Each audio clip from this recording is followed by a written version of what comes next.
Hello and welcome to Blue Army TV. I'm sitting here after Carlisle have lost once again, 1-0 at home to Bradford City.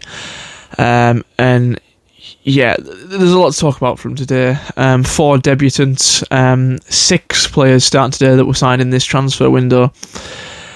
And it's odd because I feel like you could almost tell which ones they were. Every single positive performance today came from a player that's coming through this January transfer window. And that's why I think Mike Williamson's future, the decision behind that, is a very complicated one. Because look, whatever you think should happen, they're not going to sack him now. They're not going to sack him in the middle of a January transfer window where they've given him the players that he wants. That's just not going to happen. He's not going to be sacked now. But it's another loss. It's another game where we've had more possession, we've looked the better team and still got beat. And, you know, there's only so many good performances you can have. I think the 2 best players on the pitch today were obviously Callum Whelan, who's really impressed me, and Will Patching, who kind of formed almost a deep lying midfield pivot, a midfield duo. With Wern and Embleton almost going wider and being a lot more attacking with the new striker through the middle. There's so many players to remember now, and it's weird because you look at the pitch now and they're all wearing 44, 42, 43, all these new players, and I can't tell them apart. You know, it'll take me a while to get used to who's who, but look, we absolutely can't be going into games with Ben Barkley at the back.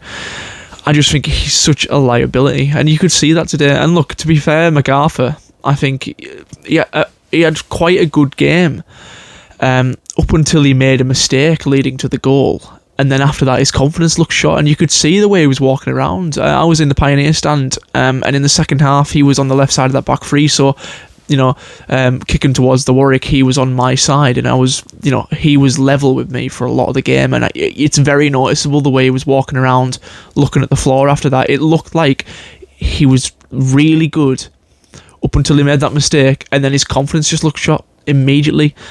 And it goes back to that thing of mentally weak players, and I'm not saying he is.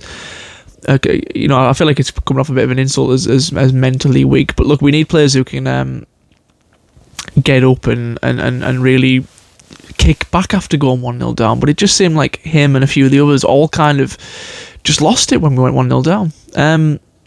And look, Ben Barkley had a very poor game today, as we all kind of expected him to. Aaron Hayden on the bench, I don't think he probably should have come in. Dummett was involved in a car accident, so was not in the squad today. But look, I think if you have a back three of Dummett, Lavelle, MacArthur, there's 2 new signings there, with Lavelle, who's been a very good player this season for us, and he's our captain. I'm happy with that back three. Dummett, Lavelle, MacArthur. Obviously with Mellish going now, a big loss. I haven't talked about it on the channel yet, but massive loss was Mellish. But I'm happy with that back three. What I'm not happy with is if one of them gets injured, who comes in? You could say Terrell Thomas, but you know, God knows when he's going to be fit again. He just seems to have disappeared. And even before this injury, he had recurring injury issues before that. Because I don't trust Ben Barkley, I don't trust Aaron Hayden. Jack Ellis isn't a centre back in my opinion. So you know, beyond that back three, and when you're playing with 3 centre backs, chances are there's going to be games where one of them isn't available. I mean, Christ Dummett's only been at the club for a week, and he's already unavailable for a match. Obviously, with things beyond his control, and obviously, think something that you hope his driving isn't going to become a recurring issue. But yeah, look, I think for large parts of that first half, we were the better team. I think some of our passing play was really good. It's really telling that there's players in this squad now that know how to do that. Some of the overlapping runs on the left-hand side I thought were absolutely fantastic. Kadeem Harris, one of the only older players, I say older players as if he wasn't signed this season. But one of the older players in the squad, the longest serving players in the squad anyways, who I thought had a good game as well.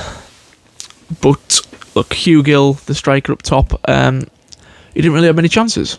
We played really well in our own half, and we weren't really creating too much. I think we had a few good chances, Hugo had a shot that was well saved at one point. I think Embleton, there was a few chances where he just let his touch get away from him.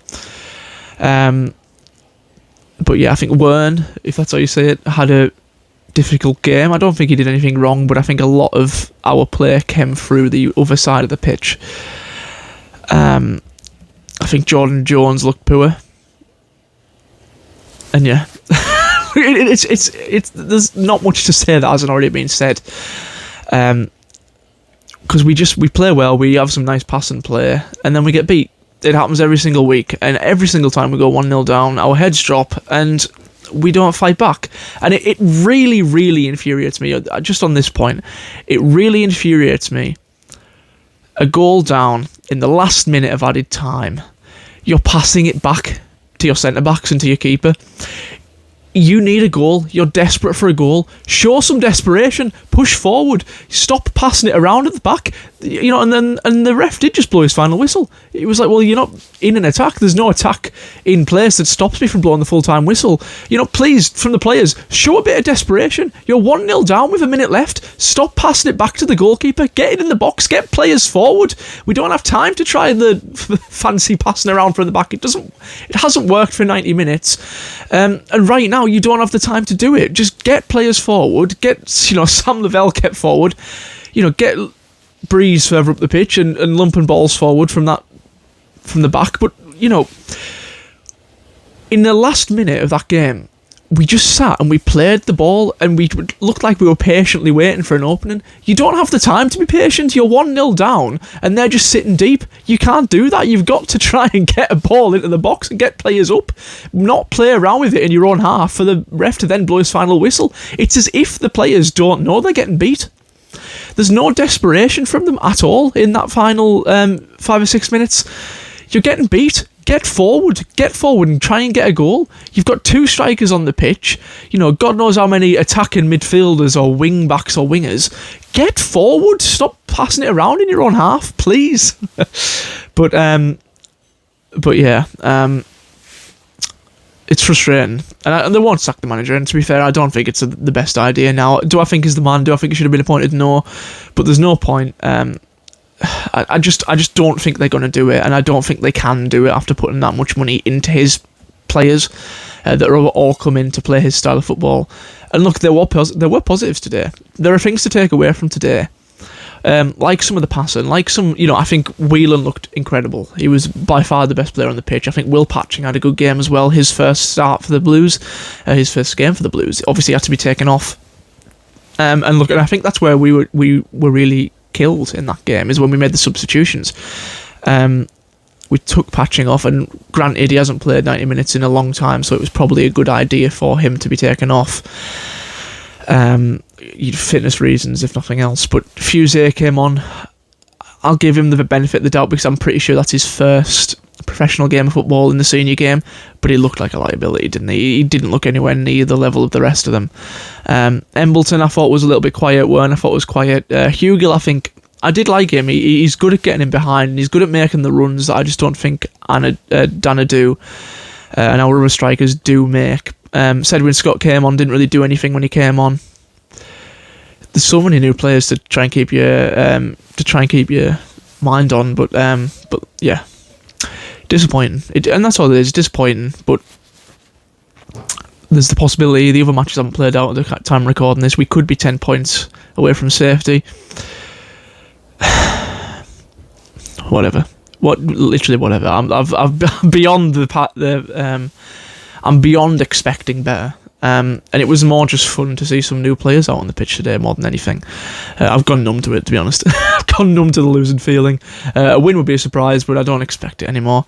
But look, in all seriousness, if we're going to survive, we need to get results now. We don't have time for a team to gel. We need these players to come in and be impactful straight away. And to be fair, it didn't look like the players weren't familiar with each other. I think they did play together quite well. They linked up quite well. It was just some of the attacking player that was lacking. We need results now. You've had one game now where I'll give you the benefit of the doubt, where a lot of you haven't played together. A lot of you hasn't even trained together. But after that, we need to start getting results now if we're going to have any chance of staying up. Because right now, it looks null and void. It looks like a done deal that we're going to go down this season. And who can you blame? Who can you blame? The people we did blame are now out of the club. What can you do now? You just got to try your very best to try and get some positive results, because, look, stop doing stupid things. Just stop making stupid decisions. And I mean this from the manager's point of view. For a start, push people forward in the last 5 minutes when you're losing the game. At least try and get something out of it. Show a bit of desperation for the position we're in. But my God, what can somebody explain to me in the comments what the point of these goal kicks are? Where Sam Lavelle passes it to one of his centre-backs, he lumps it forward, and because the keeper hasn't pushed everyone up like he was going to do a long goal kick, your back line's really deep and they can just come straight back onto you. It's a stupid system. I don't know what the benefit of it is. You take a short goal kick to your centre backs, they pass it between themselves and then lump it forward for them to come right back onto you, because we don't win these balls forward. And to be fair, it's probably been a good idea to abandon that system if you're not going to play a striker like Armstrong or Wyke. And Armstrong not even in the squad today. I think he might be leaving the club. Everyone seems to think he's going to Motherwell. So, but if you're going to do a long goal kick, do it from the goal kick and get everyone pushed forward. Don't pass it to your centre-backs and then do it, and then your back line's really deep so they can just push right back onto you. I don't understand the thinking behind it. Can somebody explain what the benefit of that is? Because I don't blame the goalkeeper for doing it. I don't blame Gabriel Breeze. He's obviously being told to do it. Why? Why is he being told to do it? And what point does it have? And another thing, corners.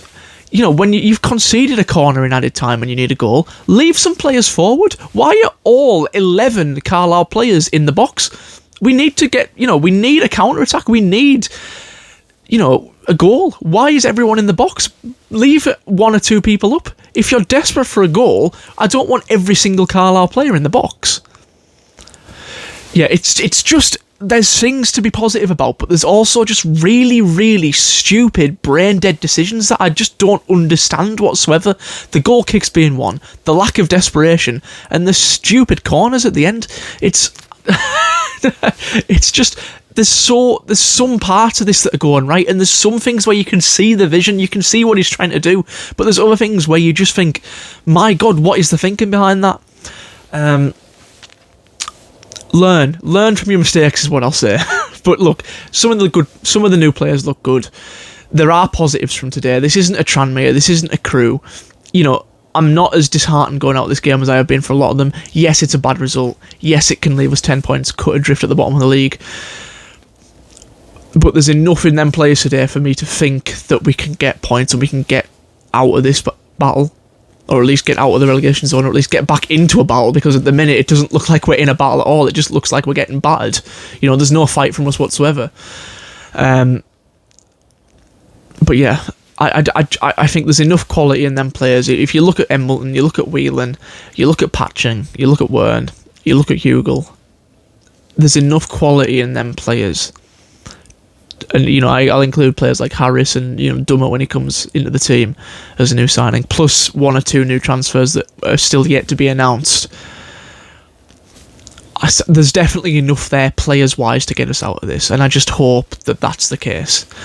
So yeah, let me know what you think in the comments. Please like the video and subscribe to the channel, and in a bit.